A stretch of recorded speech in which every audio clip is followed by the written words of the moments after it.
Thank you so much for joining us. I'm Marlon Bowling, and we have some new information that has just come across the wire. I wanted to share it with you, and it happens to be our new ethanol production numbers from this past week. Well, as I look at the numbers here, it came in at 1.015 million barrels per day. Now, that is actually a decline of 21,000 barrels per day from what we had the previous week. Last week, that number was 1.036, and if I recall, that was a decline from the week before that as well. However, looking for the silver lining here, it is still well over 1 million barrels per day, so still maintaining strong production. The 4-week average moved down about 17,000 barrels a day to 1.031 million now. That's for the past month. And the ethanol stocks, a negative factor there is the fact that it increased by 800,000 barrels this past week to 23.4 million. Imports did remain at zero, though, in the week ending September 28th. So that's the latest on our ethanol production in the U.S. Want to take a look at our current prices in Chicago? We'll go to the corn board here and see if it's still trading mixed or what's going on here. We have the December contract, well, back to unchanged.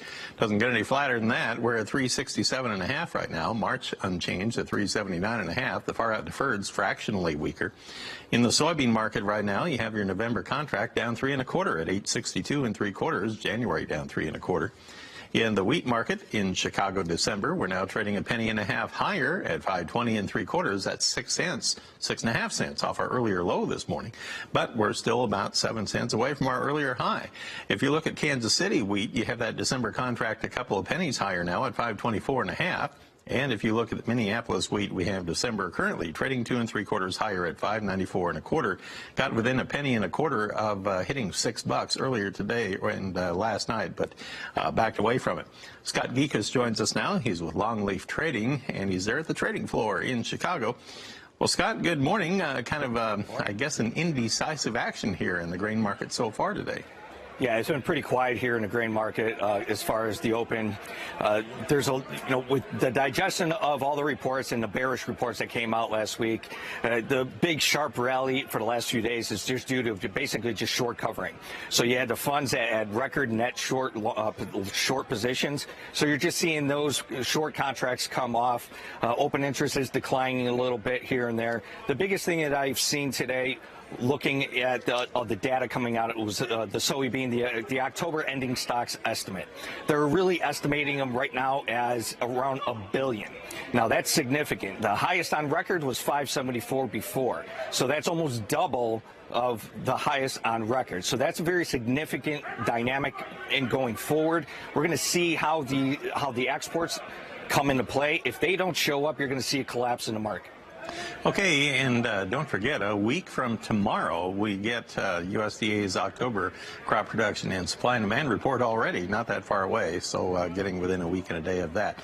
Scott, we'll come back here in a moment, and we'll analyze our livestock trade. We're talking with Scott Gecas, and we'll have more when we come back. Scott Gecas is with Longleaf Trading. He's positioned at the edge of the CME Group trading floor today, and he joins us to take a look at our market action on the livestock sector here. A little bit of weakness here in the cattle market so far, Scott. Let's go ahead and take a look at our futures trade. First of all, on the live cattle market, we have that October contract still down 38 cents. We're at 113.60 per hundredweight. Just a couple of ticks. Now about 3 ticks away from our low of the day. December live cattle coming in there 70 lower now at 118.78. That's 70 cents off our earlier high this morning, but it's a new low for the day as we speak. February down 62 at 123.10, also on the daily low. Feeder cattle trade, let's take a look there. We have October down 98 at 158.10, November down 80, and we're trading at 158.78 per hundredweight. Now, they're not on the low of the day, but not that far from it. You can see it from there. January down 90 at 155.55. That one is on the low of the day. Lean hog trade had some steep steep losses last time we checked. They've come off of those a little bit, but still lower. October is a nickel higher, but most of the action, of course, is in December, and that one is down 205 at 57.10, and even that is a 60-cent bounce off its earlier low this morning. February down 160 at 66.20. Let's go back to Scott Gecas at Longleaf Trading in Chicago and get his thoughts on what's going on here with this livestock trade. The cattle market has been on quite a run. Do you look at this as more of a correction today?